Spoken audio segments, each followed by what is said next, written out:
এখানে গিয়ে দেখি নাস্তাটা করব। সার্জেন্টরা কি নামছে এত সকালে? না,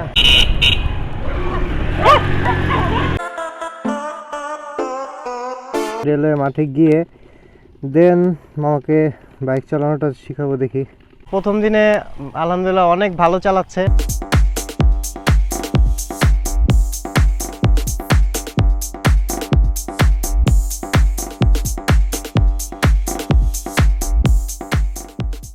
WhatsApp guys, welcome to Mohammad Sijan YouTube channel. আশা করছি সকলে ভালো আছেন এবং সুস্থ আছেন। বেশ কিছুদিন পরে আপনাদের সামনে আবার হাজির হলাম। আর ঈদের পরে এটা আমার ফার্স্ট ব্লগ।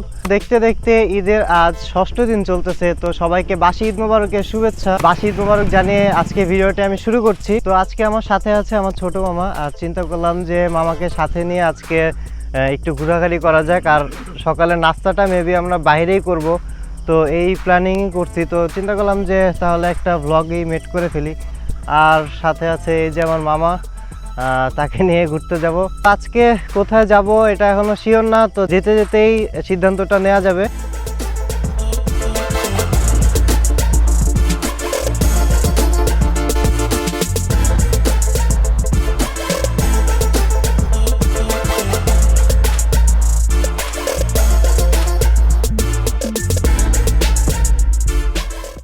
শুরু করলাম যাওয়া। তো চিন্তা ভাবনা করলাম যে নদীর পাড়ে যাওয়া যাক। পদ্মার নদীর পাড়, যেটাকে বলে গুদার বাজার। ওইখানে গিয়ে দেখি নাস্তাটা করব। নাস্তাটা করে মানে মেনলি ভোরে একটু বের হলাম। সবচেয়ে বড় কথা হচ্ছে মামা হচ্ছে হাফেজ মাওলানা মানুষ, তো ক্যামেরার সামনে আসতে একটু আনইজি ফিল করতেছে আর কি। তো যাই হোক, প্রবলেম নাই, ব্যাপার না। আমি বললাম মামা ভাগ নাই, তো প্যারা নাই, চিল, ওকে, সমস্যা নাই। অনেকবার যাওয়া হয়েছিল মামার সাথে, কিন্তু এবার যাচ্ছি, দেখি একটু ভিন্ন ধরনের কিছু করা যায় নাকি। জায়গাটা পরিচিতই, তাও যাচ্ছি, কিন্তু ভালো লাগে পরিবেশটা, মানে দৃশ্যটা আমার কাছে খুব সুন্দর লাগে, এই জন্যই যাওয়া।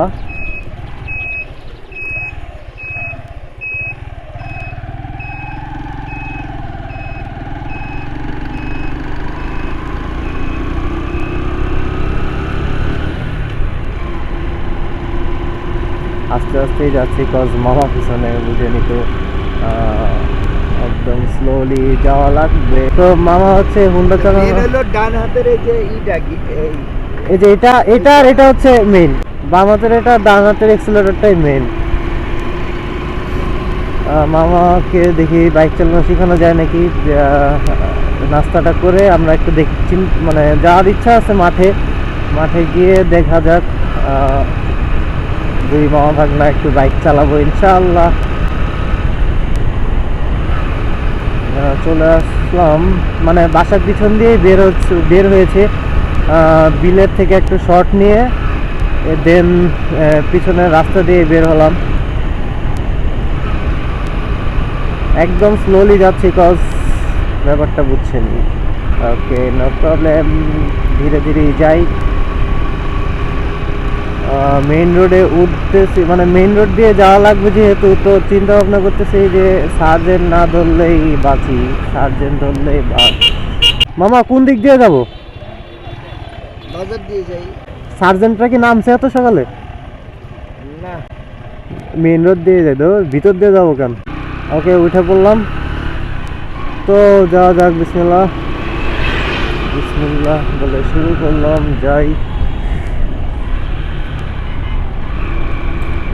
খিচুড়ি খাইতে যায়, মামলা না খাইলেই চলে, ব্যাপারটা জোস।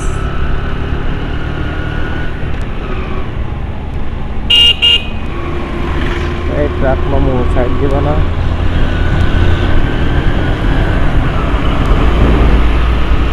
ওকে, থ্যাঙ্কস ট্রাক মামু।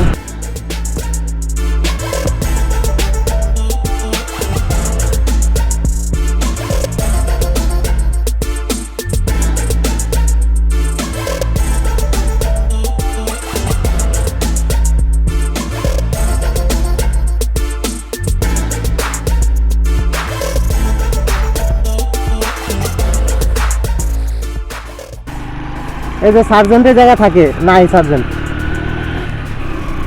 বড় বাজারের ভিতর দিয়ে যাব গুদার বাজার, পদ্মা নদীর পারে। চিন্তা ভাবনা ছিল যে দৌলদিয়া পাটুরিয়া ওই ঘাটে যাব, মানে দৌলদিয়া পাটুরিয়া ঘাটে গিয়ে ওইখানে নাস্তাটা করবো। বাট রওনা দিতেই তো অনেকটা লেট হয়ে গেছে, কজ আমার তো ড্রাইভিং লাইসেন্স নাই। তো সেই ক্ষেত্রে সার্জেন্ট ধরলে কি আর বলবো, ছাড়বে না আর কি এক কথায়। তো এর জন্য ওদিকে গেলাম না, আরেকটু ভোরে ভোরে রওনা দিলে চলে যেতাম, কিন্তু রওনা দিতে লেট হয়ে গেছে। তো গুদার বাজার পদ্মা নদীর পাড়েই যাচ্ছি। পান্না চত্বর চলে আসলাম, যাচ্ছি। অনেকদিন পর ব্লগে আসলাম। ওয়াইড অ্যাঙ্গেলটা মেবি আপনাদের খুবই দরকার। Don't worry, very soon wide angle action camera আসতেছে, বাট আপনাদের জাস্ট সাপোর্ট দরকার। অবস্থা খাইলে আমার আরো ক্ষতি হয়ে যাবে। আচ্ছা, সকালে নাস্তা করবেন না? আচ্ছা, দুইটা নেই। না একটাই। সমস্যা নাই, দাঁড়ান। বস্তু আপনি সব নিছেন? পানি নাও নেই। কি পানি? ওইটাই হবে না, কোকেই হবে। বাড়িতে এই দড়িটা লাগাইছে হচ্ছে এই চাবির পয়েন্টটা কে জানি গুতাগুতি করছে, আর চাবির পয়েন্টটা গেছে 12টা বেজে। তো এই জন্য চাবিটা পড়ে যাচ্ছিল। তো এই কারণে মানে এই ফিতাটা রেখে দিছি।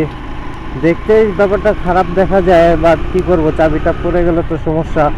তো এই কারণে চাবিটা আর কি যেন ধরে পড়লেও যেন না হারায় যায়, তো সেই জন্য ফিতাটা রেখে দিছি বেঁধে।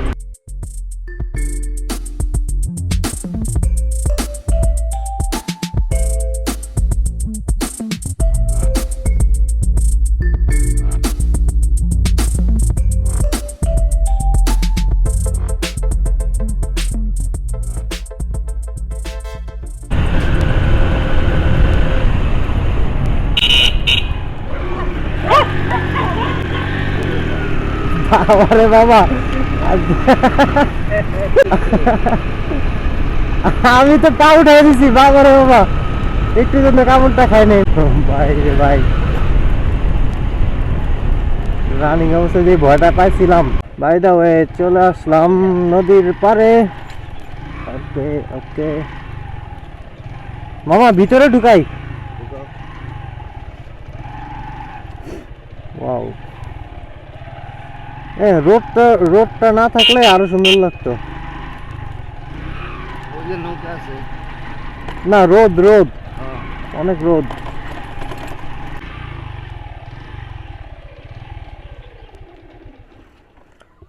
ওহ, ওকে, চলে আসলাম। বিকালে যে ভিড় থাকে এখানে।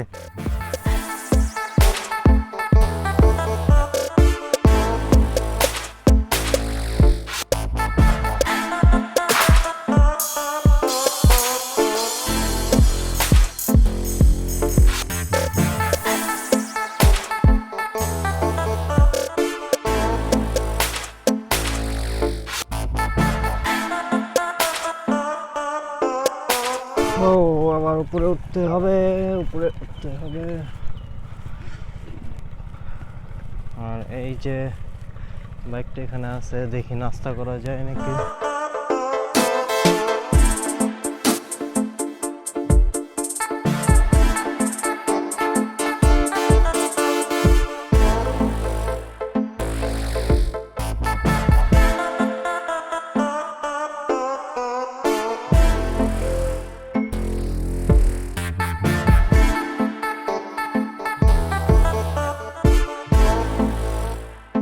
তো চলে যাব এখন রওনা হব।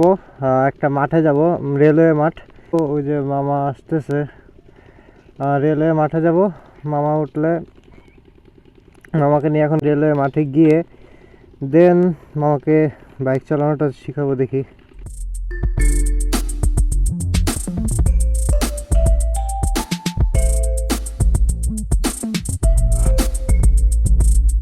এই নিউট্রাল। হ্যাঁ, নিউট্রাল। হ্যাঁ হ্যাঁ, তারপরে এই 2। হ্যাঁ, এরপর আবার দেন। এই 3। এই 3, আবার 4। হ্যাঁ, এরকম। আর হইলো এই প্রথম গিয়ার। হ্যাঁ এটা হচ্ছে প্রথম গিয়ার, ফার্স্ট গিয়ার সামনে, বাকি সব পিছনে।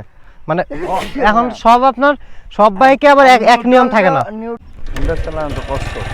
আরে কি করছে, যেই মজা হুন্ডা চালানো, এটা সবাই বুঝতো। হ্যাঁ গিয়ার একে দেন, একে একে ফেলান। হ্যাঁ আস্তে আস্তে আস্তে আস্তে এক্সিলারেটর কমায় দিবেন, এক্সিলারেটর আস্তে আস্তে। হ্যাঁ হ্যাঁ চালান। হ্যাঁ অনেক মানে দেখাই দিলাম, এখন দেখি পারেন কি না। আস্তে আস্তে আস্তে আস্তে, ইয়া এক্সিলারেটর কম, এক্সিলারেটর কম। হ্যাঁ আস্তে আস্তে এটা ছাড়েন, আস্তে আস্তে আস্তে আস্তে। হ্যাঁ আবার এদিকে চলে আসেন মামা, এই তো শিখে গেছেন। যাক অ্যাটলিস্ট একজনকে বাইক চালানো শিখাতে পারলাম মোটামুটি। এই যে একদম স্মুথ হয়েছে এবার, এই যে একদম রিল্যাক্সে চালানো। আবার ক্লাচ ধরেন, ক্লাচ ধরেন। বাইক হচ্ছে একটি প্রয়োজনীয় সঙ্গী তাদের জন্য। আমাদের জন্য তো জাস্ট আমরা ঘুরি, মানে ভালো লাগে তাই, কিন্তু তাদের জন্য একটা প্রয়োজনীয় যানবাহন। তারও অনেক সময় আমার বিভিন্ন কাজে যাওয়া লাগে, তো উনি চিন্তা করতেছে একটা বাইক কেনার। তো এই জন্যই হচ্ছে চালানো শিখতেছে, চিন্তা ভাবনা আছে একটা মেবি একটা বাইক নেবে। ক্লাচ ধরেন। তো এই কারণেই আমাকে বললো যে সিজন বাইক চালানো শেখা লাগবে, তো এই কারণে আমি শিখালাম মামাকে। তাও হাত ক্লিয়ার হইতে অনেকটা টাইম লাগবে মামার। আমার ডিভাইসে চার্জ নাই, তো এই ক্ষেত্রে আমার ব্লগটা এন্ড করা লাগতেছে। আর মামা এখানে প্র্যাকটিস করতেছে, আমরা আরও কিছুক্ষণ প্র্যাকটিস করব। আর by the way all time সবাই কোনো খোলা মাঠে প্র্যাকটিস করবেন, কেউ কখনো পাবলিক প্লেসে বা কোনো রোড মানে রাস্তাঘাটে করবেন না প্র্যাকটিসটা। তো এই ক্ষেত্রে আপনারও ঝুঁকি আর পাবলিকদেরও ঝুঁকি, এই জিনিসটা সবাই মাথায় রাখবেন। চালাচ্ছে প্রথম দিনে আলহামদুলিল্লাহ অনেক ভালো চালাচ্ছে। আসলে কি মানুষের ইচ্ছাটা, উনি আমাকে যেভাবে বলতেছিল, মানে আমার দেখে মনে হচ্ছিল তার আগ্রহটা অনেক। আপনার যদি ইচ্ছা থাকে কোনো কিছু, এটা এভরিথিং সব কিছু যেই জিনিসই হোক না কেন, তো আপনার ইচ্ছা থাকলে তো সেটা আপনার সাকসেস হবে না। তো বাই দ্য ওয়ে মামা শিখতেছে, আর আমার ডিভাইসে চার্জ নেই, তো আমি ব্লগটা এন্ড করে দিচ্ছি। ভিডিওটা ভালো লাগলে লাইক কমেন্ট শেয়ার করে পাশে থাকবেন and subscribe to my channel. আর আশা করছি পরবর্তী কোনো ব্লগে দেখা হচ্ছে। তো এই পর্যন্ত সবাই সুস্থ থাকুন, টেক কেয়ার, আল্লাহ হাফেজ।